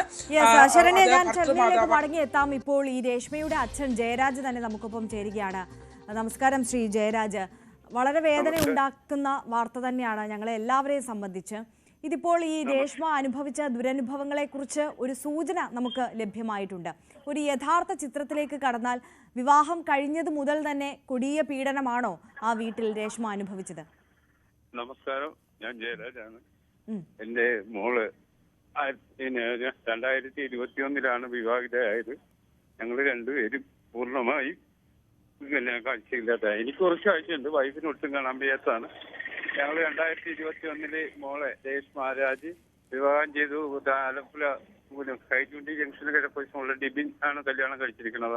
കലവൂര് പാതിരപ്പള്ളി വാം ഫൈബറിലെ ജോലിക്കാരനാണ്. മോളും അവിടെ ജോലി ഉണ്ടായിരുന്നതാണ്. ആലോചിച്ച് കല്യാണം നടത്തി. അതിനുശേഷം സ്വർണത്തിന്റെയും ഞങ്ങളുടെ കാഴ്ച വൈകല്യത്തിന്റെയും കണ്ണുപൊട്ടിയുടെയും മകനെന്നുള്ള പേരിൽ, മകളെന്ന പേരിൽ നിരന്തരം അവളെ പീഡിപ്പിച്ചുകൊണ്ടിരിക്കുകയും, അതുകൂടാതെ അവളുടെ പ്രസവ സമയത്ത്, വീട്ടിൽ പ്രസവത്തിന് കൊണ്ട് നിർത്തിയിരിക്കുന്ന സമയത്ത് സ്വർണത്തിന്റെ പേരിൽ അവളെ വന്ന് വീട്ടിൽ വെച്ച് അടിക്കുകയും, ആ സമയത്ത് ഞാൻ അവരെ വഴക്കുണ്ടാക്കി ഇറക്കി വിടുകയും ചെയ്തിരുന്നു. എന്റെ മോളെ ദേഹമർദ്ദനം ഏൽപ്പിക്കണ്ട എന്ന് പറഞ്ഞിരുന്നു. അതുകൂടാതെ 20 പവനോളം സ്വർണമാണ് ഞങ്ങൾ ഈ 2 മക്കൾക്കും കൊടുത്തിട്ടുള്ളത്. മാന്യമായ രീതിയിൽ നമ്മൾ അയച്ച് നമ്മൾക്ക് ഉള്ള ബുദ്ധിമുട്ടെന്ന് പറയുമ്പോൾ നമുക്ക് പറയാൻ തന്നെ കഴിയില്ല ഈ ഒരവസ്ഥ. അതാണ് ഏറ്റവും പ്രധാനമായിട്ട്. നമ്മുടെ ആലപ്പുഴ നോർത്ത് പോലീസ് സ്റ്റേഷനിൽ ആത്മഹത്യ ചെയ്തതായിട്ട് അറിഞ്ഞ് അതിന്റെ മൊഴി കൊടുക്കാൻ ചെന്നപ്പോൾ നമ്മൾ സത്യസന്ധമായ കാര്യങ്ങളെല്ലാം അറിയിച്ചിരുന്നു. അതിന്റെ FIR ഇട്ടു. അതിന്റെ അടിസ്ഥാനത്തിൽ ആലപ്പുഴ DYSPയുടെ സാന്നിധ്യത്തിൽ സ്പെഷ്യൽ ബ്രാഞ്ച് കേസെടുത്ത് അന്വേഷണം നടത്തി. ഇതുവരെ അന്വേഷണമൊന്നും എങ്ങും എത്താതെ, ഞങ്ങൾക്ക് നീതി ലഭിക്കാതെ ഉള്ള രീതിയിലാണ് തീർച്ചയായിട്ടും നിങ്ങളുടെ ഭാഗത്തുനിന്ന്, ബഹുമാനപ്പെട്ട നീതിപീഠത്തിന്റെ ഭാഗത്തുനിന്നും ഉന്നത പോലീസ് അധികാരികളുടെ ഭാഗത്തു നിന്നും ഞങ്ങൾക്ക് നീതി ഉണ്ടാകണമെന്നാണ് വിനയപൂർവ്വം എനിക്ക് അഭ്യർത്ഥിക്കാനുള്ളത്. കൂടുതലായി എനിക്കിതിനെ കുറിച്ചൊന്നും പറയാൻ പറ്റുന്നൊരു സാഹചര്യമല്ല. അതുകൊണ്ട് എല്ലാ നീതിപീഠവും പ്രത്യേകിച്ച് പത്രമാധ്യമങ്ങളും എല്ലാം ഞങ്ങൾക്ക് നീതി ലഭിക്കുന്നതിന്, ഞങ്ങളുടെ മകൾക്ക് ഉണ്ടായ ഈ അവസ്ഥയിൽ പ്രത്യേകിച്ച് വികലാംഗരുടെ പേരിലും സ്വർണത്തിന്റെ പേരിലും ഗാർഹിക പീഡനങ്ങളാണ് കേരളത്തിൽ അങ്ങോളം ഇങ്ങോളം ഉള്ളത്. ഇതിന്റെ വാർത്തകൾ യഥാർത്ഥ മാധ്യമങ്ങളൊന്നും സെപ്റ്റംബർ 17-ാം തീയതി നടന്നതാണ്. ഇതുവരെ ഒരു മാധ്യമങ്ങളിലും റിപ്പോർട്ട് ചെയ്തിട്ടില്ല. ഇപ്പൊ ആലപ്പുഴയിലെ ന്യൂസ് 8 നിന്ന് ശരണ്യാണ് വീട്ടിൽ വന്ന് ഞങ്ങളെ കണ്ടിങ്ങനെ ഒരു വാർത്ത എടുക്കുന്നത്. ഞങ്ങൾ അറിയിച്ചതിന്റെ അടിസ്ഥാനത്തിലുമാണ്. അതുകൊണ്ട് തീർച്ചയായിട്ടും ഉന്നത മേലധികാരികളും ഗവൺമെന്റും ഒക്കെ ഞങ്ങൾക്കൊരു അനുകൂലപരമായ, ഞങ്ങൾക്ക് നീതി ലഭിക്കുന്നതിന് വേണ്ടിയുള്ള ഒരു നടപടി ഉണ്ടാകണമെന്ന് വിനയപൂർവ്വം അഭ്യർത്ഥിക്കുകയാണ്. ജയരാജനും കുടുംബത്തിനും ഒപ്പം ഞങ്ങളുണ്ട് എന്നുള്ള ഉറപ്പ് ഈ ഘട്ടത്തിൽ ഞങ്ങൾ നൽകുകയാണ്. ശ്രീ ജയരാജ്, കൂടുതൽ സംസാരിച്ച് താങ്കളെ ഈ വിഷമമുള്ള ഘട്ടത്തിൽ ബുദ്ധിമുട്ടിക്കുന്നില്ല. ഒരുപാട് നന്ദി ഞങ്ങളോടൊപ്പം ചേർന്നതിനും പ്രതികരിച്ചതിനും. എന്തായാലും അദ്ദേഹം പറഞ്ഞ വാക്കുകൾ വളരെ പ്രസക്തമാണ്. എന്തായാലും ഈ വിഷയത്തിൽ നീതി നടപ്പാക്കാൻ, അല്ലെങ്കിൽ ആ കുടുംബത്തിന് നീതി ലഭിക്കുന്നത് വരെ ഞങ്ങളും ആ കുടുംബത്തോടൊപ്പം ഉണ്ടാകും. ഈ വാർത്ത നിരന്തരം റിപ്പോർട്ട് ചെയ്യുന്നതായിരിക്കുമെന്നുള്ള ഉറപ്പ് മാത്രമാണ് ഈ ഘട്ടത്തിൽ നൽകാൻ കഴിയുന്നത്. ഉറപ്പായും ആ പ്രതികളെ എത്രയും വേഗം പിടികൂടാൻ പോലീസിന് കഴിയും എന്നുള്ള പ്രതീക്ഷയാണ് നമുക്ക് മുന്നിലുള്ളത്. കൊല്ലം കടയ്ക്കലിൽ 9ാം ക്ലാസ്സുകാരി പ്രസവിച്ചു. സംഭവത്തിൽ കുട്ടിയുടെ അമ്മയുടെ ഒപ്പം താമസിക്കുന്നയാളെ പോലീസ് അറസ്റ്റ് ചെയ്തു. ഹോട്ടൽ ജീവനക്കാരനായ ഇയാൾ 2 വർഷമായി പെൺകുട്ടിയെ പീഡിപ്പിക്കുകയായിരുന്നു. ആശുപത്രിയിൽ നിന്ന് ലഭിച്ച വിവരത്തിന്റെ അടിസ്ഥാനത്തിലാണ് പോലീസ് അന്വേഷണം തുടങ്ങിയത്. വിവരങ്ങളുമായി എസ് വിനീഷ് ചേരുന്നു. വിനീഷ്, എന്താണ് പോലീസ് ഈ സംഭവവുമായി ബന്ധപ്പെട്ട് പറയുന്നത്?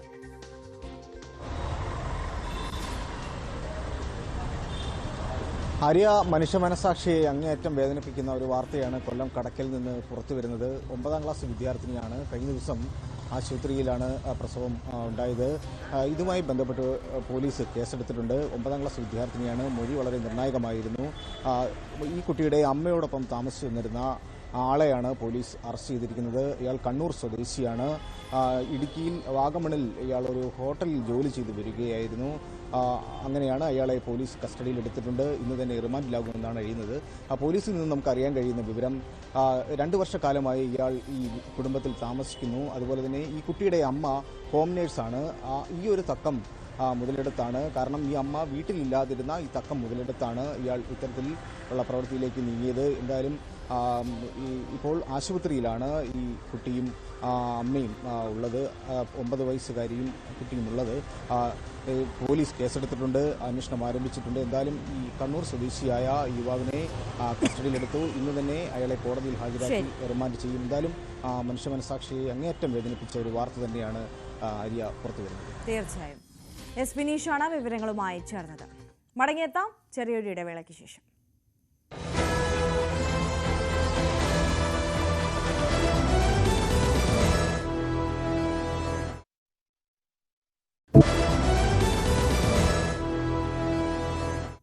വാർത്തകളിലേക്ക്. പാലക്കാട് ഷൊർണൂരിൽ 14 വയസ്സുകാരന് പോലീസ് ഉദ്യോഗസ്ഥയുടെ മർദ്ദനം.